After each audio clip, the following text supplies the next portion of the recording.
Welcome to r/am I the jerk, where this dad wonders if he's in the right or the wrong for secretly giving his son some non-vegan food behind his vegan wife's back. Am I the jerk for giving my son non-vegan food behind my wife's back? I am 32 and my wife is 33. We've been married for 8 years and have a 12-year-old son together. About 6 years ago, my wife decided to go vegan. She was sent the documentary Dominion by a vegan friend of hers, and ever since has said that non-vegan food is revolting and refuses to eat it. After a long conversation, I agreed to go vegetarian and be vegan in the house and around her, which she was happy with. She also decided our son should be vegan, which after seeing a dietitian, I also agreed with. Things have been fine with this arrangement until a few months ago, when I began finding wrappers from non-vegan candy and even burgers from McDonald's in my son's school bag, which he'd been buying with chore money. I had a conversation with my son, and he confessed he felt lonely and excluded eating vegan around his friends,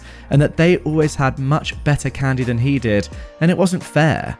I decided I didn't want him spending his pocket money on snacks and throwing out the vegan snacks that we actually buy him instead of buying games, etc. It just made no sense. But I also know the way my wife feels about non-vegan products. So I began buying my son what he wanted on our way to football practice instead. Long story short, my wife recently found out what's been going on and completely flipped out. She called me an animal abuse enabler and a few other names, and said that I was corrupting our son. Now she's not speaking to me. Our son panicked and told her that I had bought the snacks for him and he didn't know they weren't vegan. I don't blame him for that. He just doesn't want to be in trouble with mum. So, am I the jerk here? Oof, this is a tough one to start with. First of all, I will say 100% I don't think that you, OP, the dad, are in the wrong here at all. Like, it's a tough spot. I get that. And as much as you really want to, support your wife and you yourself have subscribed to going veggie and respecting your wife being vegan and having a vegan household, it's really tough when you see that your kid's life is being negatively impacted. I think we can all agree on that, by being vegan. Like, it's affecting him in school. He's having to spend his own money to get food on top of the food he already has. Who knows, it may also be affecting his relationships in school with his classmates. I don't know. He says he feels isolated. That is tough. I think, to be honest, it gets to a stage with your kids, and you're probably at that right now, where you and your wife have to sit down and think, really, although your wife probably doesn't want to admit this, your son doesn't want to be vegan. And he's at that age now where it's up to him to decide if he wants to continue being vegan or not. Maybe he does. Maybe he wants to be veggie like you. I mean, you don't want to be vegan. You said that. You want to be veggie, vegan in the house, but you don't want to be fully vegan in your everyday life. I think you've openly admitted that. Maybe his son's the same. Or maybe he just doesn't want to be vegan or veggie at all and eat, every food. But I think at this stage now, it has to be up to him, really. So yeah, you're not the jerk. It's a conversation to be had as a family. Am I the jerk for embarrassing someone by pretending to be Japanese? Backstory. I am a 20-year-old woman, and I have a Japanese name, even though I am not ethnically Japanese. My mum is Korean and my dad is British. They met and fell in love while studying in Japan and had me there after marrying. We lived there until I was 14 before moving to the States. This will be important later. Today, a group of my roommate's friends came over to study with her, and I happened to be in the living room when they arrived. They were introducing themselves to me, and when I said my name, I have a pretty common Japanese girl name, so it's pretty hard to be mistaken about the origin. One of the girls made a disgusted face and laughed at me, saying that was so dumb. She said that she was Japanese American and I was culturally appropriating her country as a white person. I tried to explain that I lived in Japan for a while, and that was why. But she kept insisting I was lying and that if I was telling the truth, I'd be able to speak the language. Since she put it like that, I started talking to her in Japanese, basically explaining where I lived there and asking which prefecture her parents were from, etc. She then ends up stuttering through a sentence in an awkward manner before leaving in a huff. Later, my roommate told me I embarrassed her by pretending to be more Japanese than an actual Japanese person and appropriating the culture, and that her friend expected an apology. So, am I the jerk? You know what? Even if you weren't Japanese, I would say you're not the jerk here. Even if you had nothing to do with Japan, I would say you're not the jerk. If you make this person understand that they are being racist, every ist you can possibly think of, realistically. Like, they just are, aren't they? I mean, come on. That is good enough in my opinion. Like, this person needs to be called out on this sort of stuff. Somebody's name they were given at birth, not by them, doesn't mean that they are guilty of cultural appropriation. I mean, that's just ridiculous. So if you can call that person out and say you are being stupid, even if you're not Japanese, I don't care. Call them out. And also, that just takes away from the fact that you're obviously not pretending to be Japanese. At no point did you say, oh, by the way, I am Japanese. You just spoke in Japanese because you can speak Japanese because you lived in Japan. Really, really stupid from this person, but yeah, good on you, and do not apologize, obviously. Am I the jerk for suggesting my wife lower her standards so that she'll be less overwhelmed? My wife and I have 3 kids who are 12, 10, and 8. She is in a constant state of overwhelm and very easily irritated, constantly complaining how it's all too much. I'm of course happy to help and do my fair share for the kids or household, but it's never enough because her standards are too dang high. She insists one of us has to be up at 6:45 every morning to make sure the kids are ready and make the bus, which comes at 7:45. I told her they're old enough to not need that much help already. They can all dress themselves and pour themselves cereal and milk. There's no reason we have to be up. She says that cereal isn't a good enough breakfast. They need something more substantial, especially the 12-year-old, and that the 10-year-old has ADHD and will definitely struggle without help in the morning. And anyway, she wants to see them off and kiss them goodbye for the day. So she gets up, I don't, then she gets upset that I never give her a morning off when all she needs to do is just take the morning off when she wants and then let the kids handle themselves. Also, she is super strict about screen time during the week and is exhausted and snappy from arguing about it with the kids and upset that I don't support her strict limit of 2 hours a day. I say as long as homework is done, why not, until bed? She says it's not healthy for them. They need to play outside or with games and toys, read some books, just entertain themselves in more ways than one. I agree they should enjoy other things, but I don't see why we have to make such a rigid limit. She also likes to get out on weekends and do stuff like zoos, museums, etc. But then she complains about the planning for the outing and how grouchy the youngest gets by the end of it. And again, I say let's just chill at home and voila, you've cut the work. I'm an engaged and active parent. I'm not trying to get out of it, but I don't think I should have to help my wife dig herself out of her own self-created holes. She creates the stress for herself and then turns to me to alleviate it, which I think is unfair. So, am I the jerk for telling her she needs to do less and then she won't need this level of help? Oh my goodness me. Honestly, I just feel bad for your wife. I really do. Like, this guy is just not helping himself, is he? Like, at no point is this mum saying, I hate doing all these things, let's stop doing them, right? She knows the benefit of doing all these things. Like, she's making and creating a great life for her children. Imagine you wake up, right, with your 2 other siblings, you've got to make your own breakfast, get clothed, get ready for school, all that stuff. You're 8 years old. Your parents are still asleep. You're probably thinking to yourself, it's not ideal. Why don't they get up at the same time as we do and help us out? You know, that's number one. Secondly, the point this man's making about, oh, how about don't do these activities anymore? So you're saying in effect there that you don't want your children to go and do these outings. Yes, obviously the 8-year-old is probably getting a bit tired by the end, but what's the alternative? You sit inside all day on the weekend and just do nothing? I think that would probably be worse. I mean, you think of a good childhood. Do you think of going to the zoo and doing all these fun activities with your parents? Yeah, you might get a bit tired by the end of the day, but you don't remember that. Or do you think of staying inside? No, that doesn't sound fun to me. Let's be honest. Like, what this bloke is really saying is stupid. Let's all chill at home every day, all the time, and you've cut the work. No, being a parent is hard work. That's kind of what you sign up for. Trust me, I'd know, right? As a dad of 0 kids, I would know that. But seriously, parents down below, you get what I'm saying, right? Give me a comment, back me up on this one. Parents have to work hard to make their children's lives fun and, easier. That's the job of a parent. Let's be completely real. So to say, let's just stay in bed until our kids go to school, let's just do nothing on the weekends, is a total load of rubbish. I mean, you said at the end, I'm an engaged and active parent. You don't sound that to me, my friend. I'm going to be completely honest with you. You don't sound that engaged, and you definitely don't sound active. You do, though, sound like a bit of a jerk. Sorry to say it, but that's how I feel. Am I the jerk for going on vacation without my husband? My husband and I planned a week vacation to New Orleans in the US. We, but mostly I, had been planning this for months. Back in March, I told him that I would plan most of it. Where to go and what to do. All he has to do was make sure he had the week off and buy the plane tickets. I spent the last few months researching what to do. I booked the hotel room, made reservations at places we wanted to try. I made a list of all the sites I wanted to see. Every few weeks, I would check in with my husband to see if he'd asked off and bought the tickets yet. He would say he was waiting for the plane ticket prices to go down. 3 weeks ago, I reminded him once again, and he said he'd got off of work for the days, but had forgotten to get the tickets. He looked online, and the tickets were close to $1,500 each. He said he was going to wait some more to see if they go down. Last week, I asked if he'd bought them yet, and he said no. We looked again and the prices were still high. He said he wasn't willing to spend that much on them and asked how much money I would lose if I just cancelled everything instead. He offered to have a nice staycation instead. What a great alternative.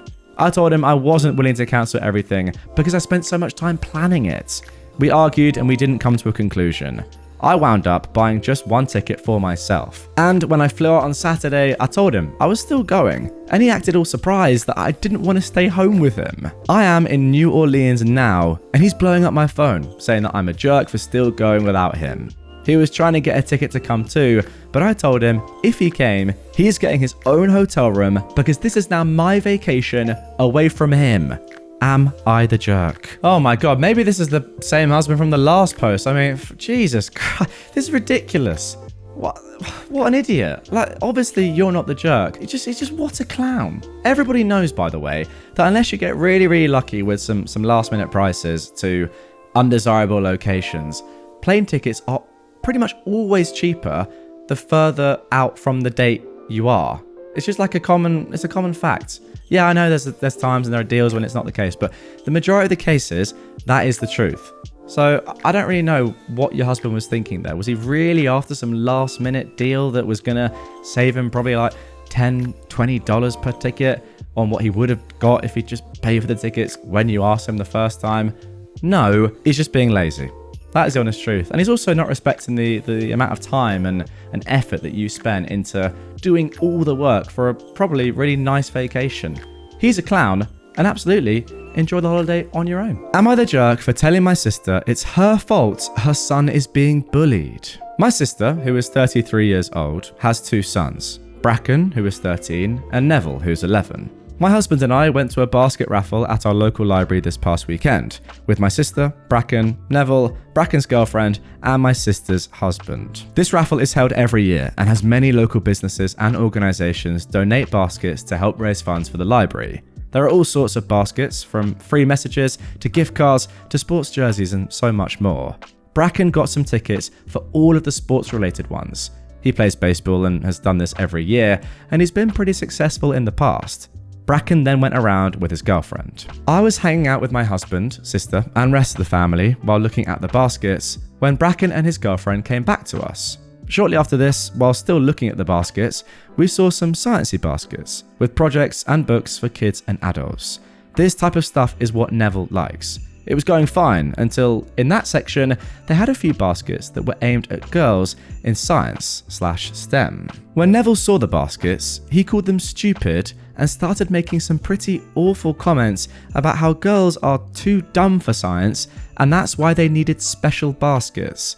He made some more comments, like, "This is why robotics club is all boys." My husband and I just dismissed it, but we could see a few people giving us looks. And Bracken made a comment telling his brother Neville to shut his mouth. The raffle happened. Bracken won a lot, the rest of us didn't. On the car ride home, my hubby and I were asking each other where Neville could have learned that language, and we were stumped. Last night, I got a call from my sister, and she seemed stressed. She was telling me about how horrible Neville's first month of middle school was. She was telling me he was being targeted and bullied. I asked her to explain what happened, and she was just crying. I asked if she could give the phone to someone else. She gave it to Bracken, who told us that she wasn't telling the truth. He said that the kids were mocking Neville for what he'd said at the raffle. Bracken admitted that he had told his friends about it, who then spread it around to the 6th graders. Some of the kids in Neville's grade were calling him creepy and weird, and were doing it to his friends as well, who defended his comments. My sister quickly grabbed the phone from him after. After she calmed down, she asked me what to do. I told her that this was on her and her fault for not correcting Neville's behaviour. She said that she didn't know why he said it and said that she can't just take away his phone or friends when I mentioned both as a possible source. She just doubled down and said she needed to teach Bracken and his friends not to gossip. I told her she was being ridiculous and hung up. She tried calling back, I didn't pick up, then I got angry texts. So, am I the jerk? Yeah, look, I completely agree. You're definitely not being the jerk here, and it is definitely on your sister to teach her sons to not say stuff like that, not believe stupid, archaic things like this. I mean, I think we can all agree on that. What she's saying at the end there, in saying that she needed to teach her other son and his friends not to gossip, that is absolute trash. If anything, Bracken is helping her out here. He's definitely helping Neville out. I mean, he's calling him out on his sexist remarks. That's what you want a brother to do. I don't know why you, as the mother, wouldn't be backing your son up on that one and saying to your other son, no, listen, you need to stop with this sort of stuff. Again, I'm not trying to blame the mum for saying these things to him in the first place, but it is her responsibility to make sure that she is, looking after her son. And part of that is obviously monitoring the opinions that he has, the friends that he has, what he does online, and making sure that he knows that those sort of opinions are just ridiculous. Don't have them. Oh wow, just looking at a comment here. I thought this was going to be about bullying because she named her son Bracken. I mean, it's completely irrelevant to the post entirely, but yeah, fair enough. Any Brackens out there? Get in the comments. Big respect to you and your name. Am I the jerk for shutting down a girl's attempt to diagnose me with an eating disorder? I lost my left leg when I was very young from a hospital-acquired infection. I have a prosthetic leg which I use for walking and another one for running and exercise. When I was on my parents' health insurance growing up, I got refitted regularly as I grew up. Now I'm too old to be on my parents' insurance, and while my company's insurance is considered very good, getting a new leg or getting adjustments for body weight changes is still expensive. I expect to be paying a fortune if I get pregnant. So I try my best to stay the same weight, and if I gain some weight, I can immediately feel it becoming less comfortable to walk. Anyway, a friend's girlfriend and I were talking, and she began remarking on how I'm not eating much. We were out to dinner, and I was just having a soup and salad, and everyone else was having baby back ribs. I stolen a few off my boyfriend's plate, but generally I was trying to eat light. I said I was trying to lose a few pounds, and she immediately assured me that I was beautiful the way I was, and I didn't need to lose weight. I told her, I know, but losing weight helps me with my mobility. She then began diagnosing me with an eating disorder, saying I must have a delusion, I was very heavy and having issues walking. I was fuming. She sounded super condescending, and I blurted out that she had no business talking down to me about my weight, even if it was to tell me not to change it. The other people overheard, and the girlfriend got really embarrassed and left with my friends soon after. Now, my boyfriend thinks that I should have explained why I need to keep my weight the same, but I don't think I should have to pull out my disability to get her to shut up. With long, loose pants, it's often hard to tell that I have a prosthetic leg. I don't know if she knew, but I didn't feel like justifying why my weight needed to stay the same. But am I the jerk for shutting down her attempts to diagnose me with an eating disorder? There we go. Pretty stupid one to end, to be honest. Why is this person commenting on you? I just don't understand. You're obviously right, and again, obviously not the jerk here. You do not have to tell anybody ever about your disability or explain it to them if you don't want to. Yes, I concede that it might have helped her to understand why you were doing what you were doing, but also she has no right to even ask in the first place or even question it in the first place or comment on it. That is the truth. So it's completely up to you if you want to do that. It's also not up to your boyfriend to suggest that. It's up to you. It's your body at the end of the day. Now, with that being said, I do actually think if I was in this position, mate, who knows, right? This woman could have had so many questions over the years about, why are you eating this? Oh, you got a prosthetic leg, etc., etc. What happened? So she's probably sick of it. She is probably sick of it. I think that personally, I would give someone the benefit of the doubt and explain it to them the first time. But that is me sort of standing here without a disability that I've had to explain to people over the years. So I don't know if that's the case. But I think if someone was genuinely asking me legitimately, by the way, why are you doing that? You look in good shape. You know what's going on. How come you're doing that? Then you can actually explain to them, oh no, it's not really because I'm out of shape. I just have to stay in this shape. Otherwise I'll get extremely uncomfortable. which is abnormal, right? I think it's okay to explain once, just so people understand, but I don't know, it probably does get really frustrating over the years. And the way that this person has asked it means that I probably wouldn't even want to explain it to them when they're saying, oh, you must have an eating disorder. Yeah, to be fair, at that point, I'm shutting down and I'm saying, nah, I'm not explaining anything to you. You don't deserve any sort of explanation. Anyway, guys, here's something that you need to explain to me. Why aren't you subscribed? Oh, wait, you are? Fair play. Well, it's awkward, isn't it? And if you're not subscribed, then you are actually a clown. You're a bigger jerk than everyone we've seen in this episode. How do you feel? I've called you out. Hit the button.